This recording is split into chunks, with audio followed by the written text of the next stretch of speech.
हर हर महादेव। ओम शिवं नमस्तुभ्यं। ओम नमः शिवाय। दोस्तों, आप सभी को सावन महीने की हार्दिक शुभेच्छा। भगवान शिव की कृपा हम सभी भक्तों पर सदा बनी रहे। दोस्तों, सावन महीने में शिव महापुराण का श्रवण विशेष फलदायी होता है। दोस्तों, आप श्री शिव महापुराण के रुद्र संहिता के युद्ध खंड का श्रवण कर रहे हैं। श्री गणेशाय नमः। ओम नमः शिवाय। व्यास जी बोले, हे सनत कुमार जी, जब देवर्षि नारद इस प्रकार दैत्यराज जलंधर को देवी पार्वती की सुंदरता और भगवान शिव के परम ऐश्वर्य और समृद्धि के बारे में बता आए, तब वहाँ क्या हुआ? दैत्यराज ने क्या किया? व्यास जी के ऐसे प्रश्न सुनकर सनत कुमार जी बोले, हे महामुनि, नारद जी के वहाँ से चले आने पर असुरराज जलंधर ने अपने राहु नामक दूत को बुलाया और उसे भगवान शिव के निवास स्थान कैलाश पर्वत पर जाने की आज्ञा दी। जलंधर ने कहा, राहु, उस पर्वत पर एक योगी रहता है। उस जटाधारी योगी की पत्नी सर्वांग सुंदरी है। तुम्हें मेरे लिए उसकी पत्नी को लाना है। अपने स्वामी जलंधर की आज्ञा पाकर वह दूत भगवान शिव के स्थान कैलाश पर्वत पर गया। वहां नंदी ने उस राहु नामक दूत को अंदर जाने से रोका, परंतु वह सीधा अंदर चला गया। वहां कैलाशपति भगवान शिव के सामने उसने अपने स्वामी दैत्यराज जलंधर का संदेश शिव जी को सुनाया। जैसे ही असुरराज जलंधर के दूत राहु ने यह संदेश त्रिलोकीनाथ भगवान शिव को सुनाया, उसी समय शिव जी के सामने की धरती फट गई और उसमें से एक बड़ा भयानक गर्जना करता हुआ पुरुष प्रकट हुआ। वह पुरुष अत्यंत बलशाली और वीर जान पड़ता था। उसका मुख सिंह के समान था और ऐसा लगता था कि सिंह मानव का रूप लेकर साक्षात सामने आकर खड़ा हो गया है। वह नृसिंह रूपी पुरुष तुरंत राहु को खाने के लिए झपटा। यह देखकर राहु अपने प्राणों की रक्षा करने के लिए दौड़ा, परंतु असफल रहा। उसने राहु को कस कर पकड़ लिया। जब राहु ने देखा कि अब बचने का कोई रास्ता नहीं बचा है, तब राहु भगवान शिव से यह प्रार्थना करने लगा कि वे उसके प्राणों की रक्षा करें। वह बोला, भगवान, मैं तो असुरराज जलंधर का दूत हूँ। मैंने तो सिर्फ वही कहा है जो मेरे स्वामी की आज्ञा थी। हे कृपा निधान, मेरी भूल के लिए मुझे क्षमा करें।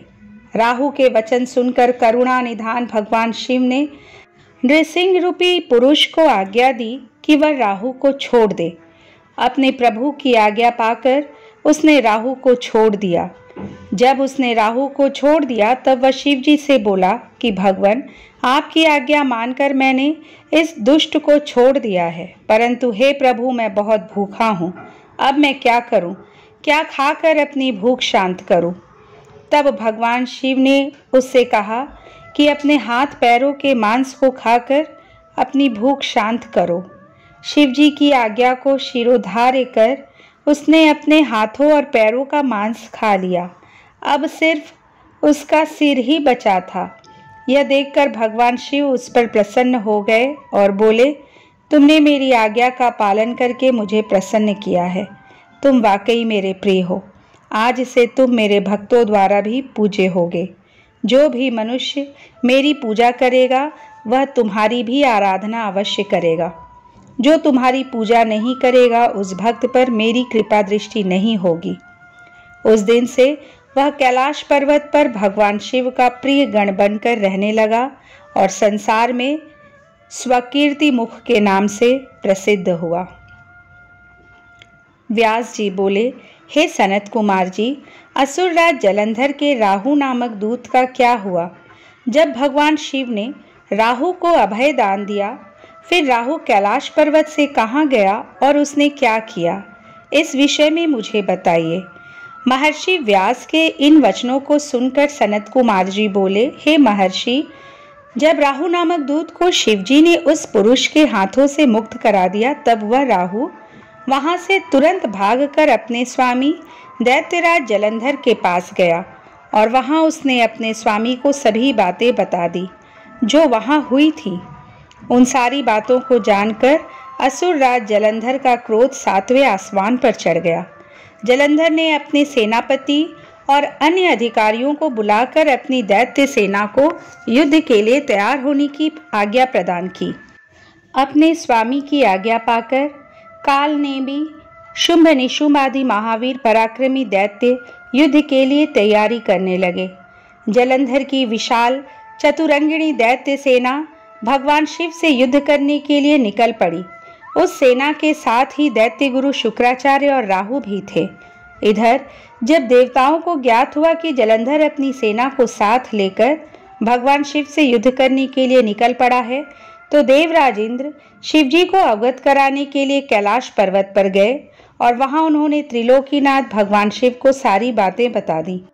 इंद्र ने भगवान विष्णु के विषय में भी उन्हें बताया कि भगवान विष्णु भी अपनी पत्नी देवी लक्ष्मी के साथ असुरराज जलंधर के वश में हैं और उसके घर में निवास करते हैं। इसी कारण हम सब देवता विवश हैं। हमें न चाहते हुए भी जलंधर के अधीन होना पड़ा है। भगवान, आप भक्तवत्सल हैं। आप अपने भक्तों की रक्षा कर हमें जलंधर से मुक्ति दिलाएं, उसे मारकर हमारे प्राणों की रक्षा करें। सारी बातें ज्ञात हो जाने पर भगवान शिव ने सर्वप्रथम भगवान श्री हरि विष्णु का स्मरण किया। प्रभु के स्मरण करते ही विष्णु जी वहां तुरंत प्रकट हो गए।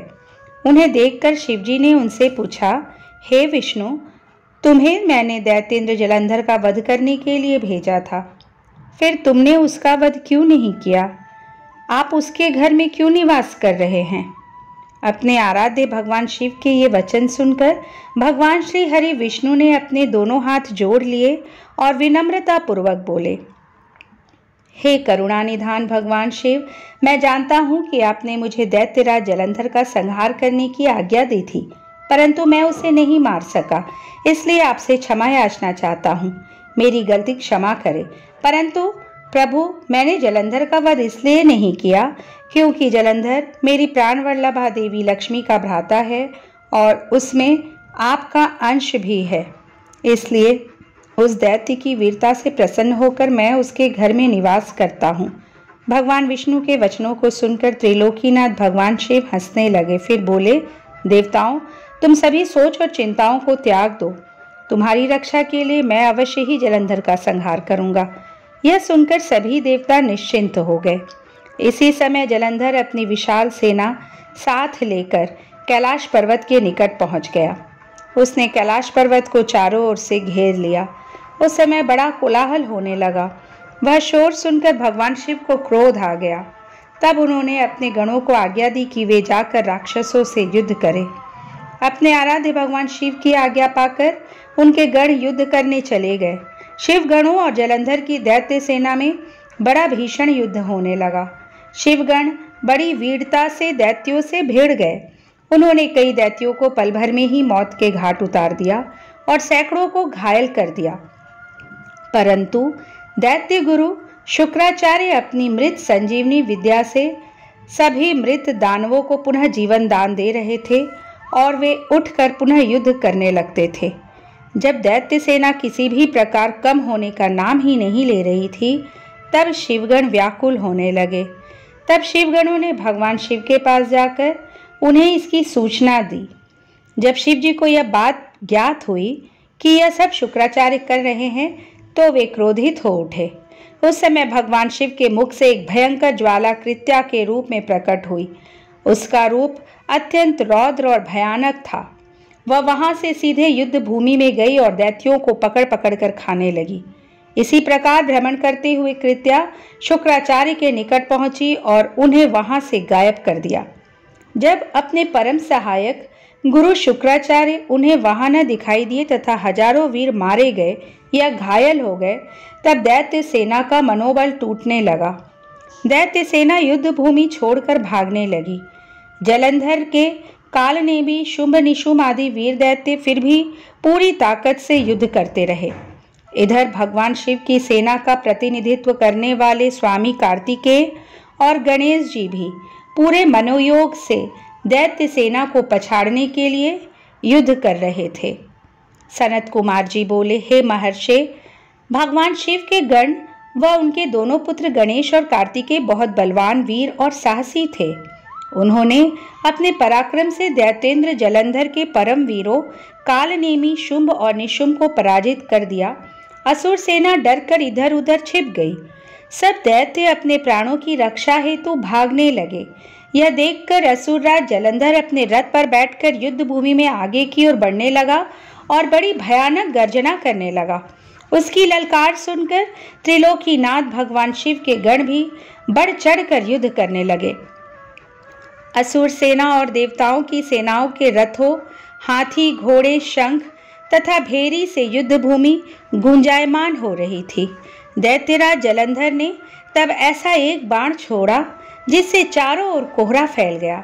धरती से आकाश तक सिर्फ एक धुंध ही दिखाई दे रही थी। फिर उसने नंदीश्वर, गणेश, वीरभद्र को एक साथ कई बाण मारकर घायल कर दिया।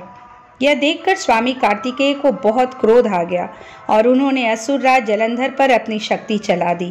कार्तिकेय की चलाई गई शक्ति के फलस्वरूप जलंधर धरती पर गिर पड़ा, परंतु गिरते ही वह उठकर खड़ा हो गया और पूरी शक्ति के साथ पुनः युद्ध करने लगा। उसने सबसे पहला प्रहार कार्तिकेय पर ही किया।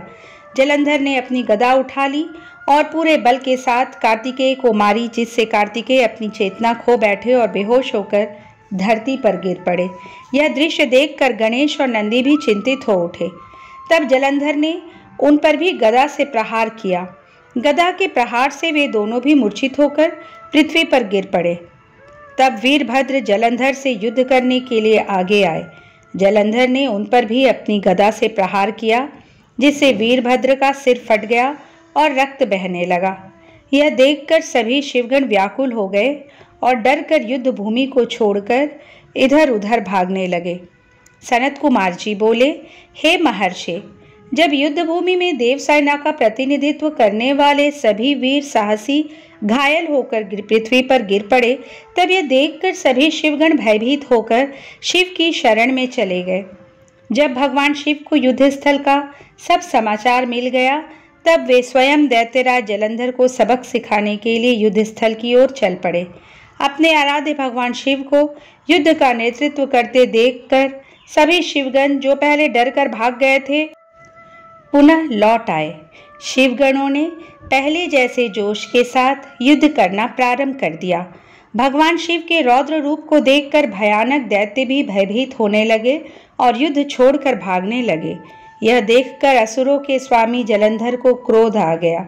वह तीव्र गति से शिव जी की ओर दौड़ा। इस कार्य में शुंभ निशुंभ नामक सेनापतियों ने अपने स्वामी का साथ दिया।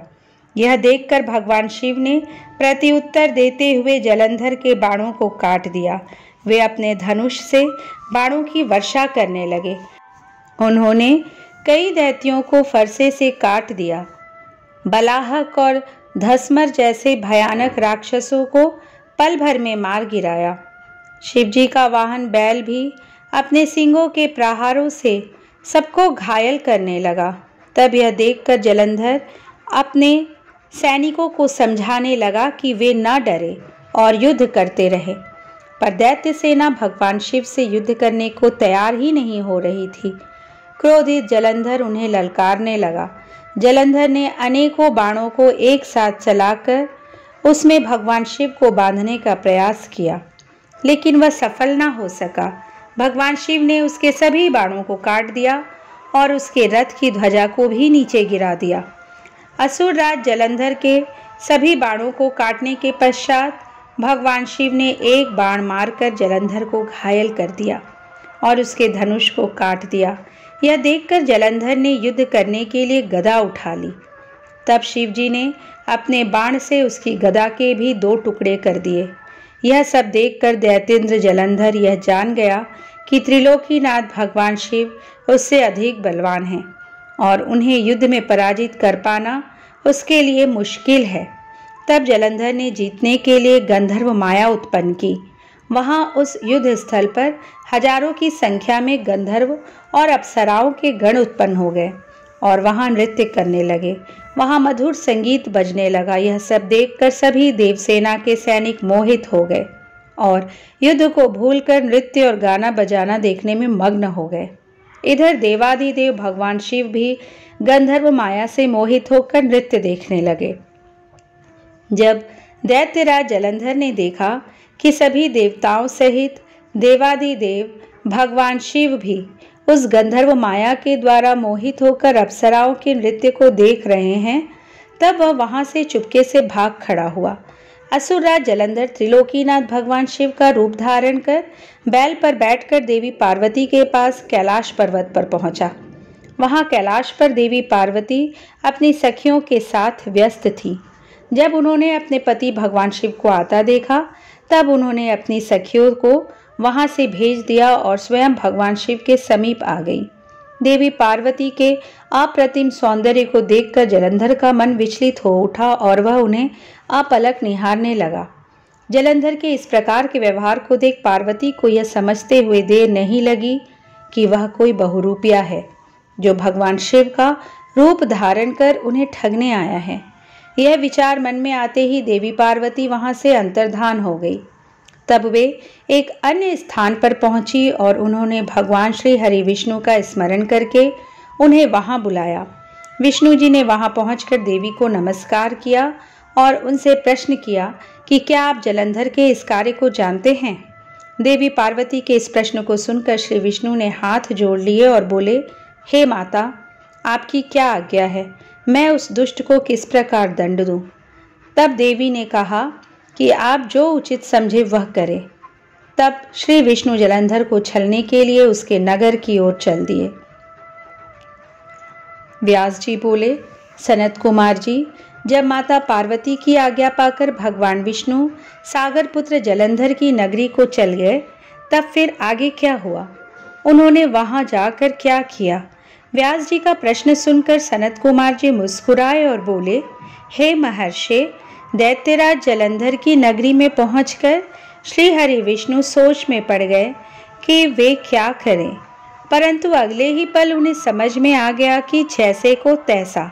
उन्होंने सोचा कि जिस प्रकार जलंधर ने छद्म शिव रूप धारण करके देवी पार्वती को छलने की कोशिश की थी, वे भी वहां जाकर उसकी पत्नी वृंदा का पतिव्रत धर्म भंग करेंगे। वे जानते थे कि जलंधर अपनी पत्नी के पतिव्रत धर्म से ही अभी तक बचा हुआ है, इसलिए उसका पतिव्रत धर्म नष्ट करना जरूरी है। मन में यह विचार आते ही वे नगर के राज उद्यान में जाकर ठहर गए। दूसरी ओर दैत्यराज जलंधर की पतिव्रता पत्नी वृंदा अपने कक्ष में सो रही थी। भगवान श्री हरि विष्णु की माया के फलस्वरूप उन्होंने रात्रि में एक सपना देखा। उसने देखा कि उसका पति निर्वस्त्र होकर सिर पर तेल लगाकर और गले में काले रंग के फूलों की माला पहनकर भैंसे पर बैठा है और उसके चारों ओर हिंसक जीव जंतु उसको घेरे खड़े हैं। उस समय चारों ओर घोर अंधकार फैला हुआ था और वह दक्षिण दिशा की ओर बढ़ता जा रहा था। ऐसा सपना देखकर वह डर गई और उसकी आंख खुल गई। तभी उसने देखा कि सूर्य उदय हो रहा है, परंतु वह सूर्य अत्यंत कांतिहीन था। उसे सूर्य में एक छेद भी दिखाई दे रहा था। यह सब देखकर वृंदा का मन बहुत व्याकुल हो उठा और वह इधर उधर टहलने लगी। कभी छज्जे और अटारी पर चढ़ती तो कभी जमीन पर बैठ जाती, परंतु उसे चैन नहीं था। जब इस प्रकार वृंदा का मन शांत नहीं हुआ तो वह मन की शांति प्राप्त करने हेतु उद्यान की ओर चल दी, परंतु उस निर्जन उद्यान में उसके पीछे सिंह के समान दो भयंकर राक्षस पड़ गए। वृंदा उन्हें देखकर बहुत डर गई और अपने प्राणों की रक्षा करने के लिए वहां से भागने लगी। भागते हुए उसे सामने से आते हुए एक तपस्वी दिखाई दिए। भयभीत वृंदा उन मुनि से अपने जीवन की रक्षा करने के लिए प्रार्थना करने लगी। उन तपस्वी ने अपने कमंडल से जल निकालकर उन राक्षसों को ललकारते हुए उन पर जल छिड़क दिया। जल छिड़कते ही दोनों राक्षस वहां से भाग खड़े हुए। तब वृंदा ने दोनों हाथ जोड़कर उन तपस्वी को प्रणाम किया तथा उनका धन्यवाद व्यक्त किया। तत्पश्चात उनको अत्यंत दिव्य और शक्तिशाली जानकर वृंदा ने उन मुनि से अपने पति दैत्यराज जलंधर के विषय में पूछा। मुनि ने उत्तर दिया कि देवी, तुम्हारा पति तो युद्ध में मारा गया है। यह कहकर उन्होंने कुछ इशारा किया, जिसके फलस्वरूप दो वानर उनके सामने प्रकट हो गए। अगले ही पल उन तपस्वी का संकेत पाकर वे वानर आकाश मार्ग से उड़कर चले गए और कुछ समय पश्चात दैत्यराज जलंधर का कटा हुआ सिर और उसके अन्य सामान को लेकर लौट आए। अपने पति जलंधर का कटा हुआ सिर देखकर वृंदा बेहोश होकर गिर पड़ी।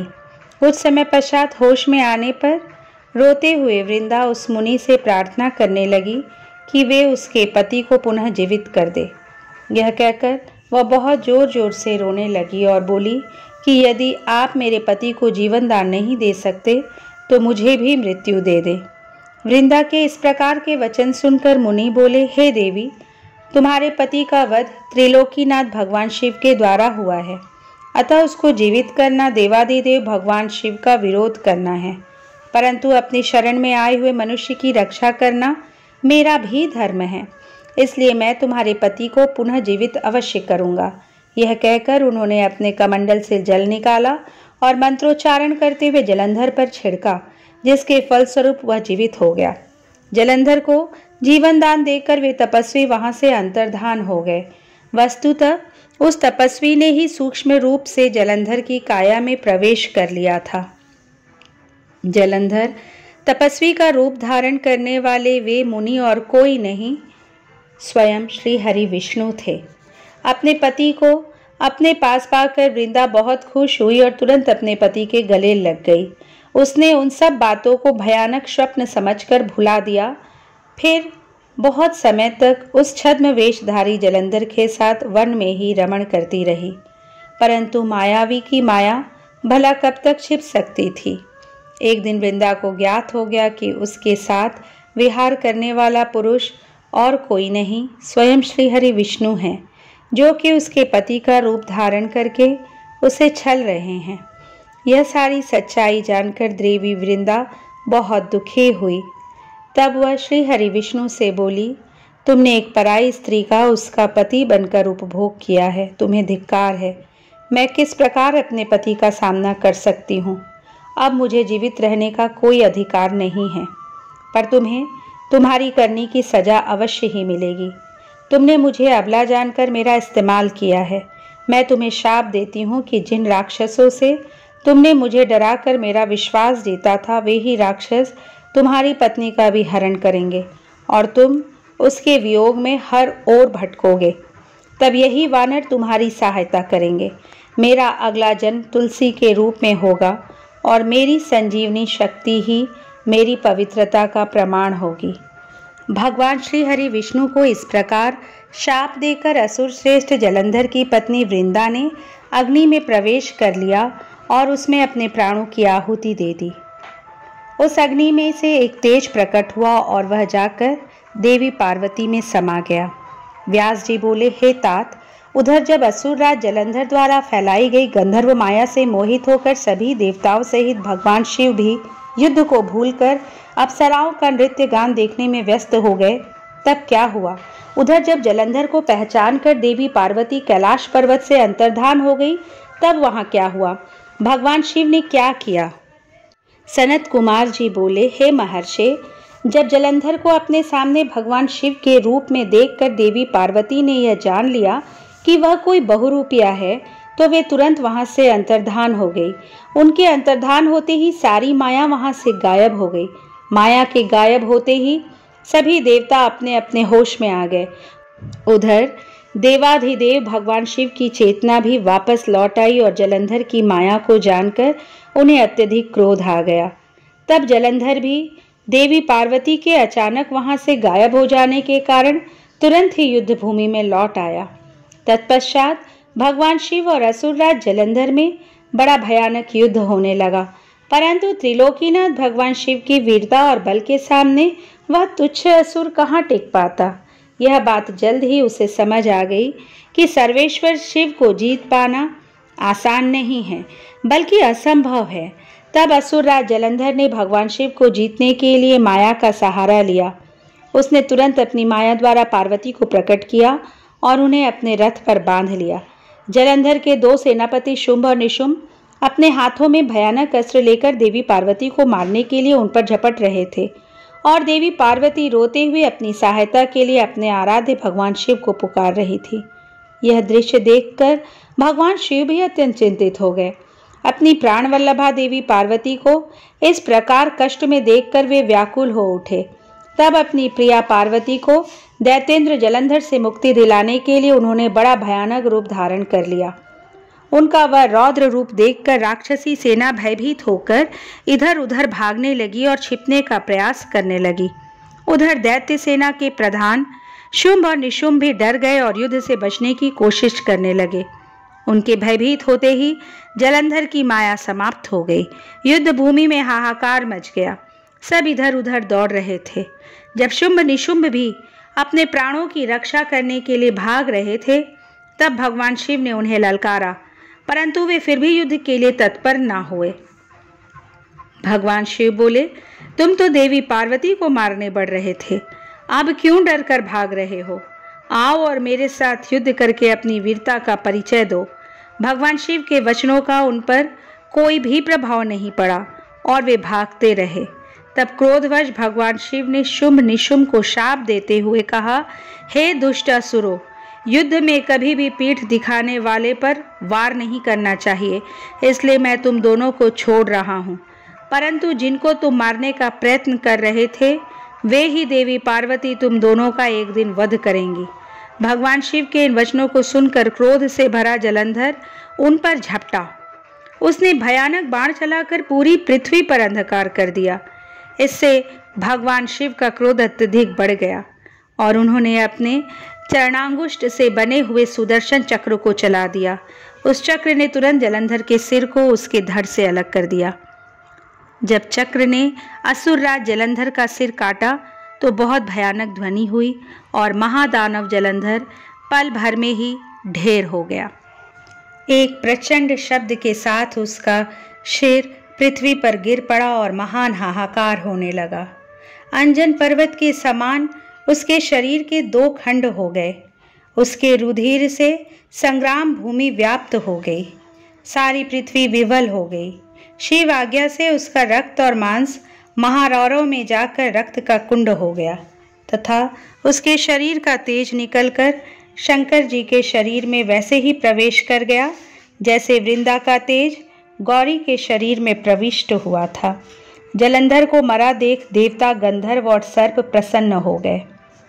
सनत कुमार जी बोले, अब ब्रह्मादि देवताओं ने सिर झुकाकर भगवान शंकर की बड़ी स्तुति की और कहा, हे प्रभो, आप प्रकृति से परे परब्रह्म और परमेश्वर हैं। आप निर्गुण निराकार सबके ईश्वर होकर भी नित्य अनेक प्रकार के कर्मों को करते हैं। हे शंकर जी, हम ब्रह्मादि आदि आपके दास हैं। हे देवेश, हे शिव, आप प्रसन्न हो, हमारी रक्षा कीजिए। हे नाथ, हम आपकी प्रजा हैं तथा सर्वदा आपकी शरण में रहते हैं। सनत कुमार जी कहते हैं, जब इस प्रकार ब्रह्मादिक सब देवताओं और मुनियों ने शिव जी की अनेक स्तुति कर उनके चरण कमलों का ध्यान करते हुए मौन ग्रहण कर लिया, तब उसे सुनकर देवताओं को वर दे वे वहीं अंतर्ध्यान हो गए। पश्चात शिव जी का यश गाते हुए सब देवता भी प्रसन्नतापूर्वक अपने अपने स्थान को गए। महेशाख्यान से जलंधर का यह युद्ध चरित्र बड़ा पुण्यप्रद और सब पापों का नाश करने वाला है। यह सर्व सुखदायक और महेश को भी आनंददायक है। जो इन दोनों आख्यानों को पढ़े और पढ़ावेगा वह वहाँ पर सब सुखों को भोग कर अंत में गणेश पद को पाएगा। व्यास जी बोले, हे ब्रह्मा जी के पुत्र, अब आप कृपा कर मुझे यह बतलाइए कि वृंदा को मोहित कर विष्णु जी ने क्या किया और फिर वे कहाँ गए। सनत कुमार जी बोले, जब देवता स्तुति कर मौन हो गए तब शंकर जी ने सब देवताओं से प्रसन्न होकर कहा, हे ब्रह्मादिक देवताओं, जलंधर तो मेरा ही अंश है। मैंने उसे तुम्हारे लिए नहीं मारा, किंतु यह मेरी सांसारिक लीला थी। फिर भी आप लोग यह सत्य कहिए कि इससे आप सुखी हुए या नहीं। तब तो ब्रह्मादिक देवताओं के नेत्र हर्ष से खिल गए और उन्होंने शिव जी को प्रणाम कर विष्णु जी का वह सब वृतांत कह सुनाया जो उन्होंने बड़े प्रयत्न से वृंदा को मोहित किया था तथा वह अग्नि में प्रवेश कर परम गति को प्राप्त हुई थी। देवताओं ने यह भी कहा कि तभी से वृंदा की सुंदरता पर मोहित हुए विष्णु उनकी चिता की राख लपेटे इधर उधर घूमते हैं। अतएव आप उन्हें समझाइए, क्योंकि यह प्राकृतिक सारा चराचर आपके अधीन है। देवताओं से यह वृत्तांत सुन शंकर जी ने उन्हें अपनी दुस्तर माया समझाई और कहा कि यह सारा जगत इसी के अधीन है। उसी से मोहित विष्णु भी काम के वश हो गए हैं, परंतु महादेवी उमा त्रिदेवों की जननी और सबसे परे है। वह मूल प्रकृति परम मनोहर है, वही गिरिजा भी कहलाती हैं। अतएव विष्णु का मोह दूर करने के लिए आप सभी उनकी शरण में जाइए। यदि वह प्रसन्न हो जाएंगी तो आप सबका कार्य हो जाएगा। शंकर जी की आज्ञा से सब देवता मूल प्रकृति को प्रसन्न करने चले। उनके स्थान पर पहुंचकर उनकी बड़ी स्तुति की। तब यह आकाशवाणी हुई कि हे देवताओं, मैं ही 3 प्रकार से तीनों गुणों से पृथक होकर स्थित होती हूँ। सत्य गुण से गौरा, रजोगुण से लक्ष्मी और तमोगुण से ज्योति रूप हूँ। अतएव अब आप लोग मेरी आज्ञा से यदि सादर उन देवियों के पास जाओ तो वे तुम्हारे मनोरथों को पूर्ण कर देंगी। यह सुन देवताओं के नेत्र खुल गए।